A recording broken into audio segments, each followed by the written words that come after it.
The baton came down hard on the Ferrari's side mirror, shattering it into pieces. Jasmine Harper watched the fragments scatter across the pavement, each piece catching the afternoon sunlight like broken diamonds. Officer Brad Morrison stood there, chest heaving, face red with anger, completely oblivious to what he'd just done. Not just to her car. To his entire future. She could have stopped him. One phone call, one word, one revelation about who she really was and what she'd been doing for the past 3 months. But she didn't. Because sometimes, you have to let people show you exactly who they are. And right now, Officer Morrison was showing everyone. Before we get into how this day went from dream come true to absolute nightmare and then to the most satisfying ending you've ever heard, do me a favor. Drop a comment right now and tell me where you're watching from. Are you Team USA? UK? Nigeria? Canada? I love seeing my global family, so let me know you're here. And trust me, you're going to want to stick around for this one because what happens next is absolutely insane. Let's rewind to how this all started. 6 hours earlier, Jasmine Harper was having the best morning of her life. At 34 years old, she just picked up the keys to her dream car from the dealership. A Ferrari 488 Spider. Rosso Corsa Red. $200,000 of pure, beautiful engineering. But this wasn't some gift. This wasn't borrowed. This wasn't fake. She'd earned every single dollar. See, Jasmine grew up in Detroit. Her mom cleaned office buildings at night. Her dad worked double shifts at the auto plant until it closed down when she was 12. They had nothing. But what they did have was belief. Belief that education could change everything. Belief that their daughter could be anything she wanted to be. So while other kids were outside playing, Jasmine was inside, teaching herself to code on a donated laptop that barely worked. Fast forward through a full scholarship to MIT, a master's in cybersecurity, and 5 years of working for tech companies that never quite appreciated her brilliance. So she started her own firm. In her bedroom. With $500 in her bank account and a dream that most people told her was impossible. 3 years later, she sold that company for 8 figures. 8 figures. That Ferrari wasn't just a car. It was proof. Proof that the little black girl from Detroit who wasn't supposed to amount to anything had made it. Proof that hard work pays off. Proof that she belonged in spaces where people who looked like her were rarely welcomed. This particular morning, she was driving through Riverside Hills, one of those affluent suburbs where the houses have names instead of numbers and the lawns look like golf courses. She had a meeting scheduled with District Attorney Rebecca Walsh to discuss a project she'd been working on. An important project. A federal project. But we'll get to that. The sun was shining. Her favorite song was playing. The Ferrari's engine purred like a satisfied cat. Life was perfect. And then she saw the flashing lights in her rearview mirror. Her first thought was confusion. She checked her speedometer. 35 in a 40-mile-per-hour zone. She'd been using cruise control. There was no way she was speeding. But she pulled over anyway, hands immediately going to 10 and 2 on the steering wheel. Her father had given her the talk when she was 16. The talk every black parent gives their children about how to survive a police encounter. Hands visible. No sudden movements. Yes, sir. No, sir. Comply. Survive. Officer Brad Morrison approached her window with that walk. You know the one. That swagger that says he's already decided everything he needs to know about this situation. He was maybe 40, with a crew cut and a jaw that looked like it was permanently clenched. His hand rested on his belt, close to his weapon. For a traffic stop. In broad daylight. In one of the safest neighborhoods in the state. Jasmine rolled down her window, keeping her hands visible. Good afternoon, officer. He didn't return the greeting. His eyes weren't on her face. They were scanning the interior of her car, taking in the leather seats, the carbon fiber details, the expensive everything. Then those eyes landed on her, and she saw it. The one that said, "This doesn't add up." License and registration, he said. Not asked. Commanded. Of course. My license is in my purse on the passenger seat, and the registration is in the glove compartment. I'm going to reach for them now, okay? She narrated every movement. Slow. Deliberate. Non-threatening. She handed him both documents. He studied them like they were written in a foreign language. The registration was crisp, new, official. Her name printed clearly at the top. Jasmine Marie Harper. This your car? He asked, still staring at the papers. Yes, sir. I purchased it 3 weeks ago. His eyes flicked up to meet hers. There was something in his expression. Suspicion. Disbelief. Something uglier that she didn't want to name. You purchased this car? Yes, sir. A $200,000 Ferrari. Yes, sir. He made a sound. Not quite a laugh, but close. And what do you do for a living, Miss Harper? Here's where it got tricky. Because Jasmine knew what he was really asking. What he was really questioning. Not her job, but her right to have this car, to be in this neighborhood, to exist in this space of wealth and success. I'm a cybersecurity consultant. I own my own firm. Now he did laugh. Actually laughed. A cybersecurity consultant. Right. And I'm an astronaut. He tapped her registration against his palm. Wait here. He walked back to his patrol car, and Jasmine felt her heart start to race. Something was wrong. This wasn't a normal traffic stop. He hadn't even told her why he pulled her over. No speeding ticket. No broken taillight. Just immediate suspicion and hostility. Through her mirror, she watched him on his radio. Talking. Gesturing. Looking at her car like it was evidence at a crime scene. And then she saw him make another call. Her hands started to shake. She pulled out her phone and quickly texted her assistant. Pulled over. Riverside Hills and Oak. If you don't hear from me in 30 minutes, call my lawyer. 5 minutes later, Officer Morrison returned. But he wasn't alone. A second patrol car had pulled up, and another officer was approaching. This one was older, Asian, with sergeant stripes on his uniform. Sergeant David Chin. Jasmine felt a cold knot form in her stomach. Step out of the vehicle, please, Morrison said. Not please. Command. Officer, can you tell me what this is about? Why was I pulled over? Step out of the vehicle. Now. She complied. What choice did she have? As she stepped onto the pavement in her designer heels and tailored pantsuit, she felt the weight of eyes on her. A small crowd was gathering. People from the nearby shops, from their cars, from the sidewalk. Everyone had their phones out.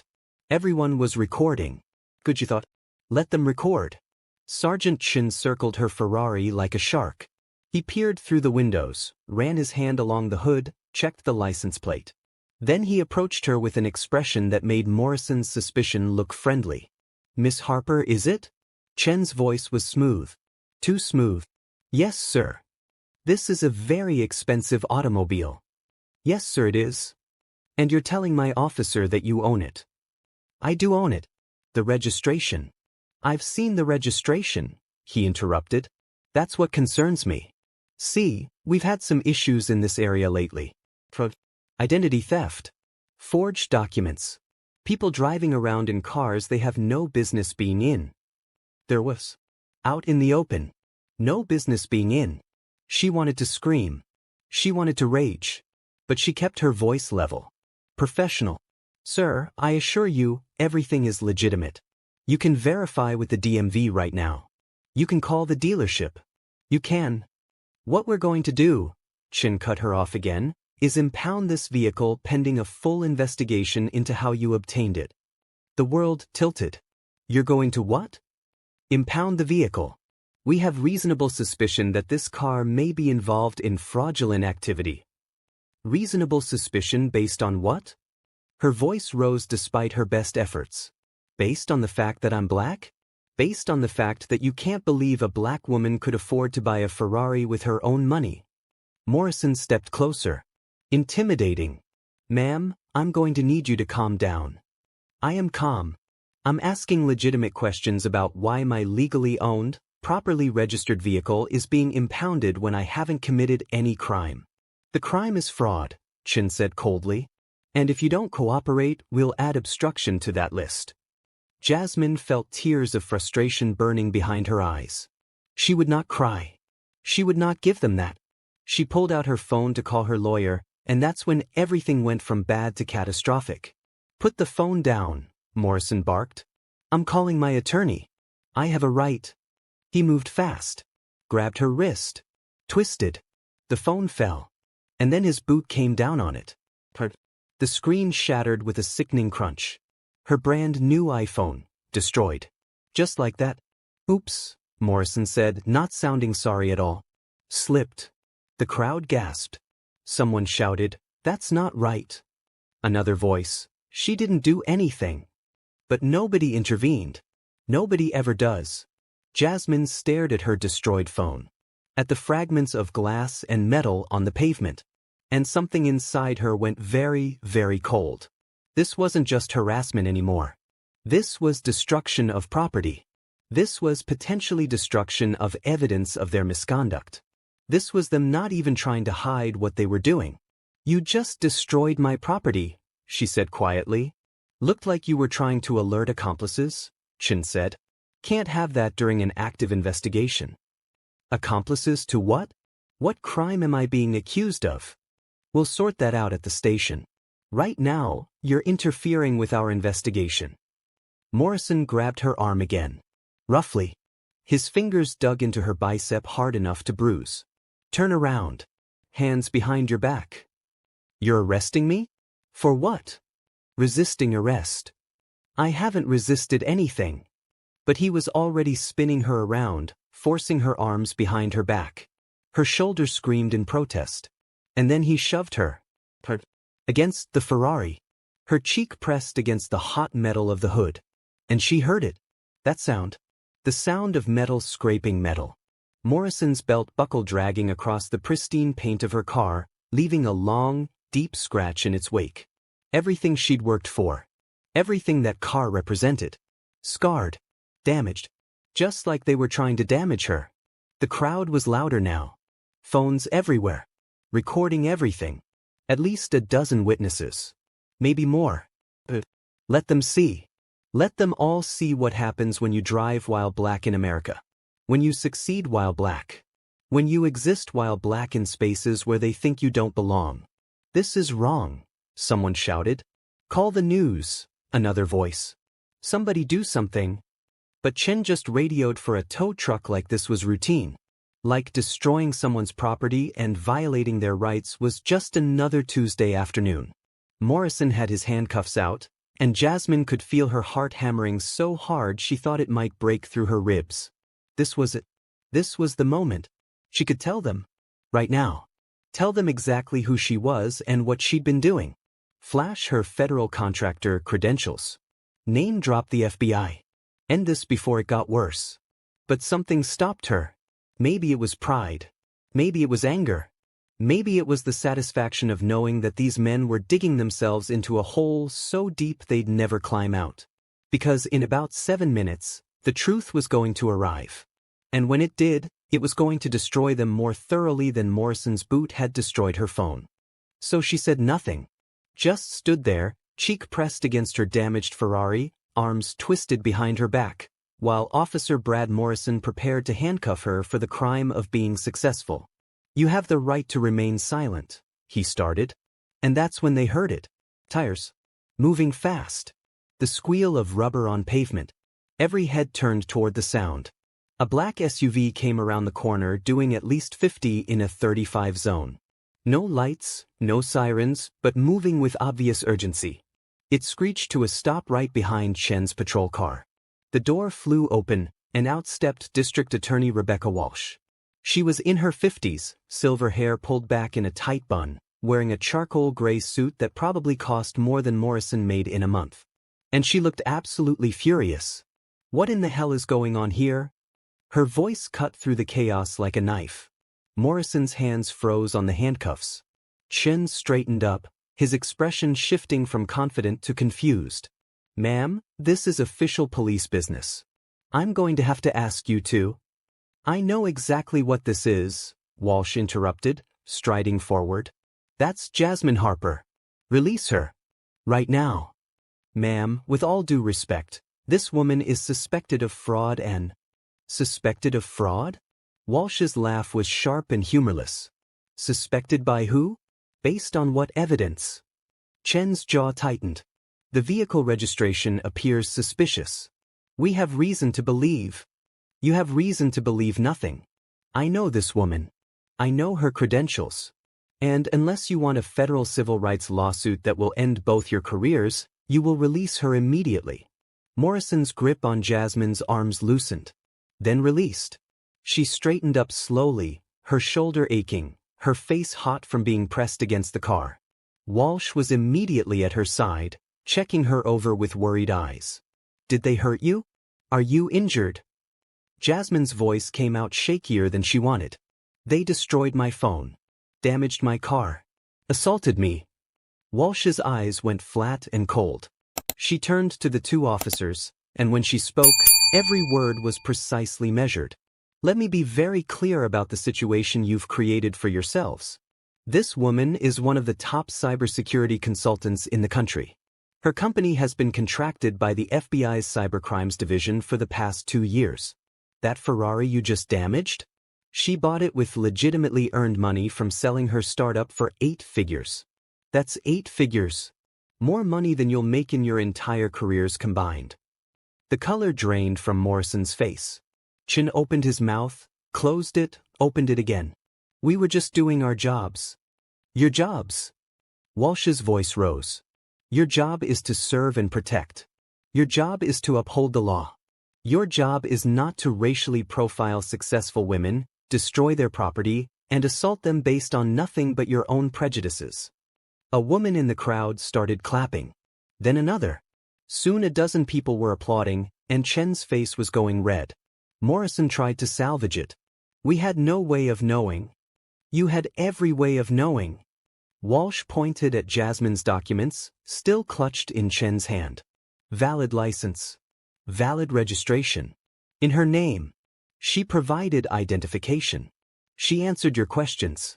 She complied with every instruction. And you still decided she was a criminal. But what was it about her that screamed, criminal, to you? Silence. Because they couldn't say it. Couldn't say the real reason out loud with all these cameras rolling. Couldn't admit what everyone already knew. Walsh turned back to Jasmine, her voice softening. I'm so sorry. This should never have happened. It's not your fault, Jasmine managed. No, but I'm going to make sure there are consequences. Walsh looked at the officers again. Speaking of which, Jasmine, should we tell them why you were coming to meet with me today? Something shifted in Jasmine's expression. The fear and humiliation started to transform into something else. Something harder. I think we should. She turned to face Morrison and Chin directly. When she spoke, her voice was steady again. 3 months ago, the Riverside Hills Police Department servers were hacked. Chen's expression flickered. Just for a second. But Jasmine caught it. The FBI brought me in to investigate. To find out who breached your security, what information was compromised, and whether it was an external attack or, she paused, letting the word hang in the air, an inside job. Morrison looked confused. But Chin looked like he was about to be sick. And what I found, Jasmine continued, her voice getting stronger with each word, was very interesting. I found evidence of confidential information being systematically stolen from your databases over the past 18 months. Witness addresses, informant identities, scheduled raid times, all being sold to criminal organizations. The crowd had gone silent. Even the wind seemed to have stopped. I found encrypted communications, financial transactions, patterns of access that corresponded with compromised operations. Jasmine took a step toward Chin. I found the digital fingerprints of whoever was selling out their own department, their own officers, their own community. Walsh added, Jasmine was on her way to present her complete findings to me this afternoon. We were going to decide how to proceed with the investigation and who to bring charges against. Chen's face had gone from red to gray. You can't. Can't what? Jasmine asked. Can't prove it? Oh, but I can. I have server logs, time stamps, IP addresses traced back to department-issued devices, financial records showing payments to offshore accounts. I have everything.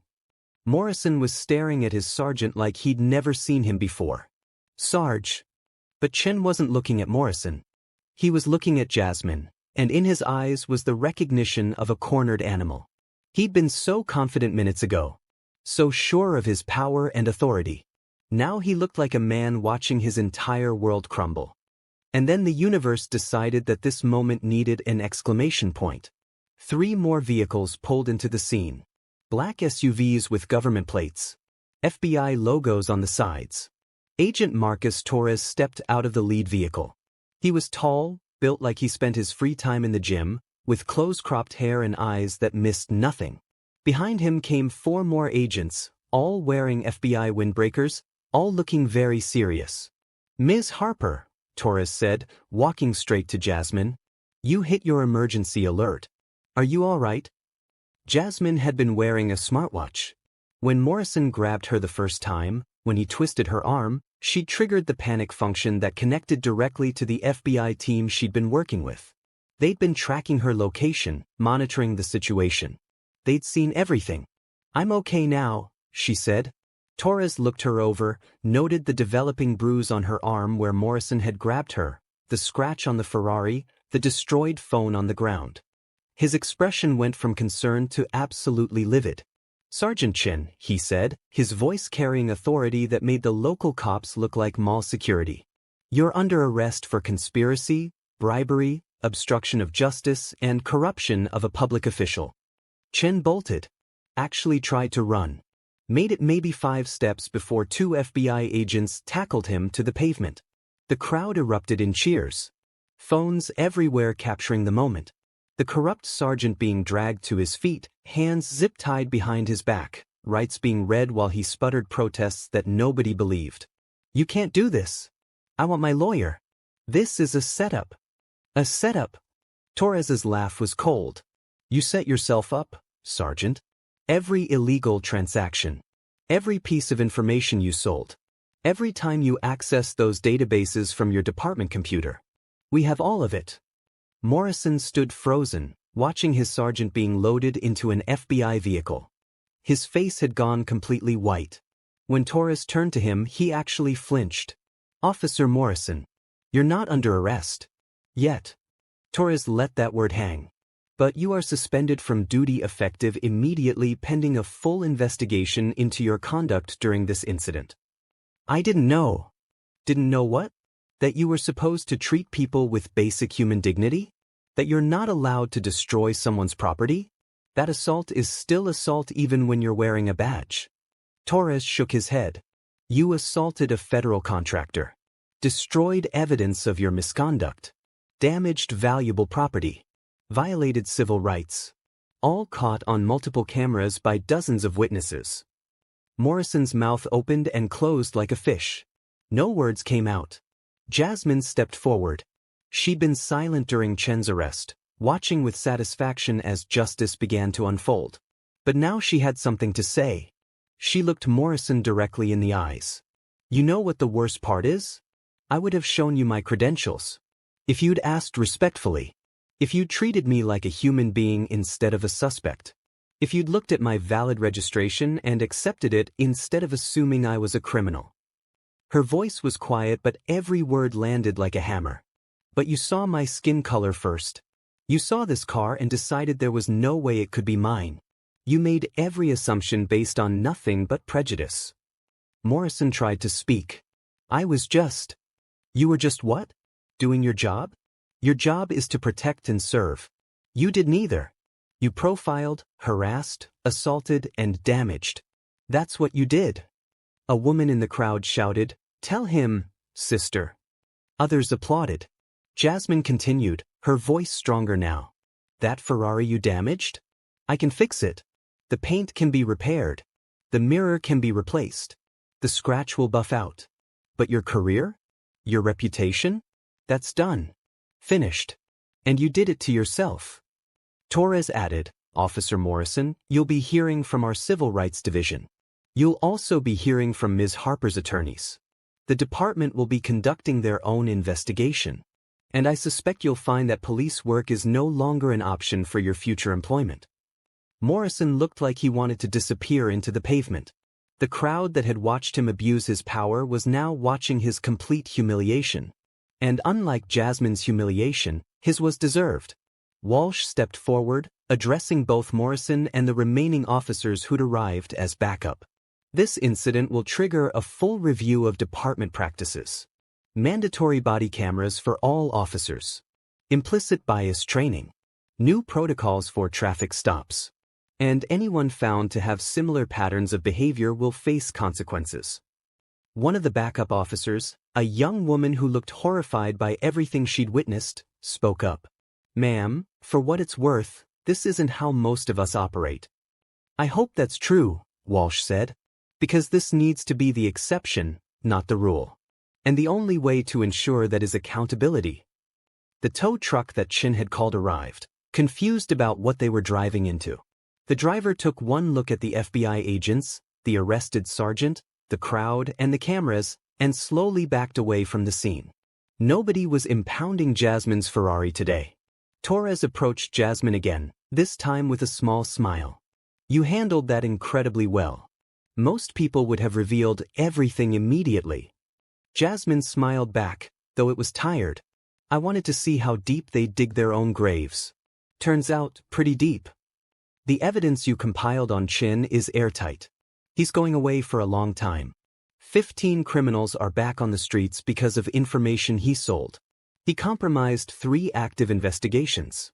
He put officers' lives at risk. The D is going to throw everything at him." "Good," Jasmine said simply. One of the FBI agents brought her a tablet. "Ma'am, we'll need your statement. And we've been recording everything through your smartwatch, but if you could walk us through what happened from your perspective." For the next 30 minutes, Jasmine gave her official statement. Detailed every moment of the stop, every word exchanged, every action taken. The FBI documented the damage to her car, photographed the bruise on her arm, collected her destroyed phone as evidence. The crowd slowly dispersed, but not before dozens of people approached to offer support, to apologize on behalf of humanity, to tell her they were witnesses if she needed them. Morrison was escorted away by his own department. Not arrested but effectively finished. His union would protect his job for now, but the civil lawsuit alone would ruin him financially. The criminal charges would ruin him permanently. And the video of this incident that was already going viral would ensure he'd never work in law enforcement again. If you're watching this and you're as satisfied as I was in that moment, do me a favor. Hit that subscribe button right now. Ring that notification bell. Because I have so many more stories like this one, and you're not going to want to miss them. And smash that like button if you believe justice should always prevail, no matter how long it takes. As the sun began to set on what had been the longest day of Jasmine's life, Agent Torres offered to have someone drive her home.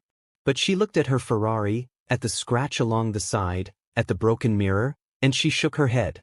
"No. I'm driving it home myself." Torres understood. "It's your victory lap." Something like that. She climbed into the driver's seat, started the engine, and felt the familiar purr of power beneath her. The car had been damaged, yes.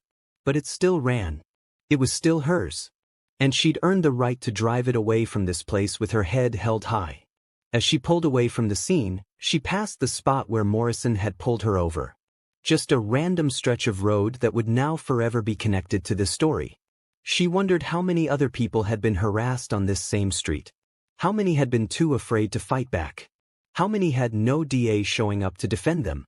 How many had no FBI credentials to save them?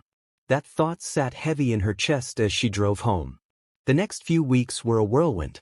The video from the bystanders went viral. Not just viral.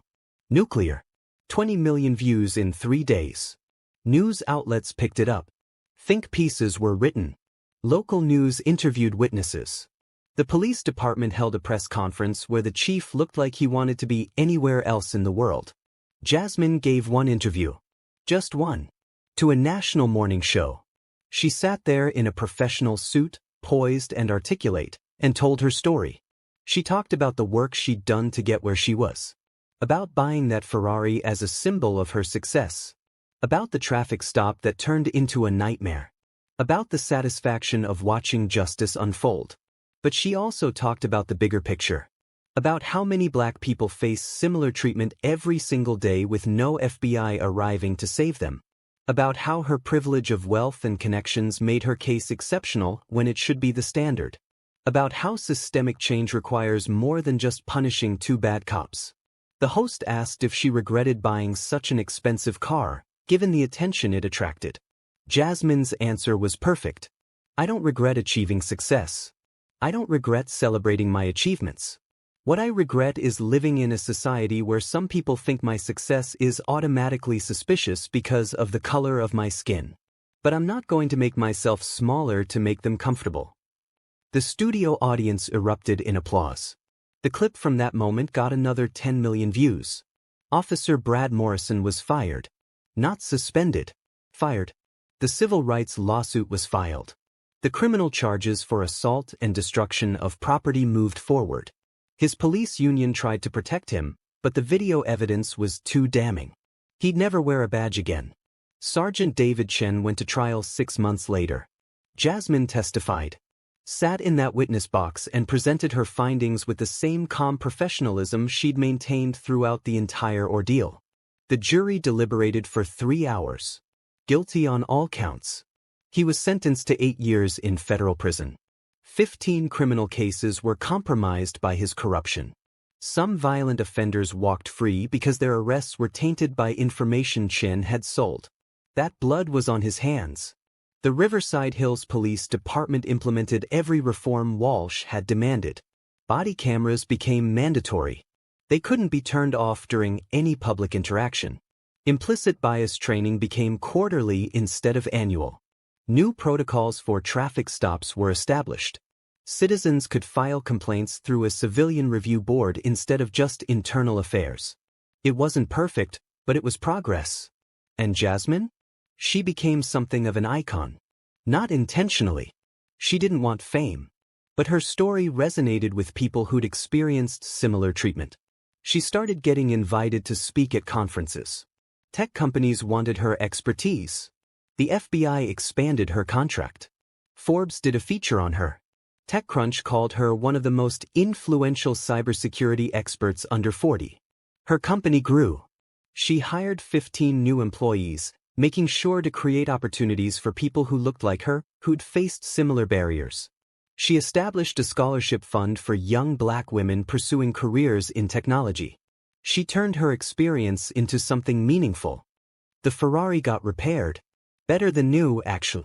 The shop did an incredible job. The scratch buffed out perfectly. The mirror replaced. The paint touched up. You couldn't even tell anything had happened. But Jasmine knew. Every time she drove it, she remembered. 6 months to the day after the incident, Jasmine found herself driving through Riverside Hills again. Same route. Same time of day. She wasn't meeting with Day Walsh this time. She was heading to a celebration dinner with her team after landing a major new contract. As she drove past that intersection, she saw something new. A billboard. Part of the police department's reform campaign. It showed officers of different races with text that read, "Protecting and serving everyone. Building trust through accountability." It was performative, maybe. But it was something. A visible acknowledgement that change was necessary. She smiled to herself and turned up the music. A song about winning, about overcoming, about being unstoppable. Because that's what she was. They tried to break her down, to humiliate her, to make her feel small. Instead, they'd given her a platform. They'd proven exactly why her work mattered. They'd handed her a victory she'd never forget. Her phone rang through the car's speakers. Her assistant. "Hey boss, I'm seeing the headlines. Another major company wants to hire us for security consultation. And you've got 3 more speaking requests." Jasmine laughed. "Send me the details. I'll look them over after dinner. You're living your best life." "I really am." And she was. Because here's the thing about people who try to keep you down. They never understand that pressure creates diamonds. That obstacles become stepping stones. That every attempt to diminish you can become fuel for your rise. Officer Morrison thought he was putting an uppity Black woman in her place. Instead, he created a story that would be told for years. A reminder that assumptions based on prejudice have consequences. That abuse of power doesn't go unpunished forever. That justice, while sometimes slow, does arrive. Sergeant Chin thought he was untouchable, that his badge and position made him immune to accountability. Instead, he went to prison, his name forever synonymous with corruption and betrayal. And Jasmine? She drove away in her Ferrari, successful and vindicated, with her head held high and her future brighter than ever. So if you made it to the end of this story, thank you for being here. If this inspired you, if it gave you hope, if it reminded you that justice can prevail, please hit that like button. Subscribe to this channel because I've got so many more stories that will have you on the edge of your seat. And drop a comment below. Tell me what you think. Tell me your own experiences. Tell me where you're watching from. Let's build a community that believes in accountability, in justice, and in the power of standing up for what's right. Because at the end of the day, that's what this story is really about. Not revenge. Not even justice, really. It's about dignity. It's about refusing to accept being treated as less than human. It's about knowing your worth and never apologizing for your success. It's about being so excellent that even when people try to tear you down, you rise higher than they ever imagined possible. Jasmine Harper bought a Ferrari. She earned it. She deserved it. And when someone tried to take that away from her based on nothing but the color of her skin, she stood her ground and won. Not just for herself, but for everyone who's ever been judged, diminished, or dismissed for daring to succeed while black. That's the real victory. And that's why her story matters. Thanks for watching, family. I'll see you in the next one.